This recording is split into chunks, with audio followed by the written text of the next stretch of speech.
Hello' মোৰ অন্য এটা ধুনীয়া মিনি ব্লগলৈ আপোনালোকক স্বাগতম জনাইছোঁ। ৰ'দটো ইমান দিয়া নাই আজি। মই গা পা ধুই যাবলৈ ওলাইছোঁ। যোৱাৰ আগতে আইনাখন মুখৰ আগত লৈ মোৰ নাখামিবিলাক দেখিছেনে আপোনালোকে? কি কৰি আছোঁ? মই মুখত মলমো লগাই থোৱা আছে, দেখিছেনে আপোনালোকে? তাৰপিছতে এইবোৰ কৰি মেলি আমি আহিলোঁ ওলাই। ক'লৈ গৈ আছোঁ ক'ম বাৰু দেই, ভিডিঅ'টো চাই থাকক।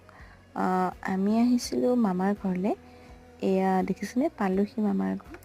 আহি পায়ে মই মানে ৰ'বলৈ নাই পৰিহে দিলোঁ আৰু মানে ইমানেই ভাগৰ লাগি আছে। তাতে চাইকেল চলাই আহিলোঁ আকৌ। এয়া দেখিছেনে? তাৰপিছতে এইজোপা চাওকচোন, তগৰ ফুল কিমান ধুনীয়াকৈ ফুলি আছে। এতিয়াও ফুলি আছে দেখিছেনে? তাৰপৰা এইজোপাও ইমান ধুনীয়া লাগে। মই দুইজোপাই অলপ অলপ ভিডিঅ' কৰি ল'লোঁ। ভিডিঅ' কৰি মেলি মই ভিতৰলৈ আহিলোঁ। বাকীখিনি নেক্সট ব্লগটোত দেখাম দেই। আজিলৈ ইমানেই, বাই।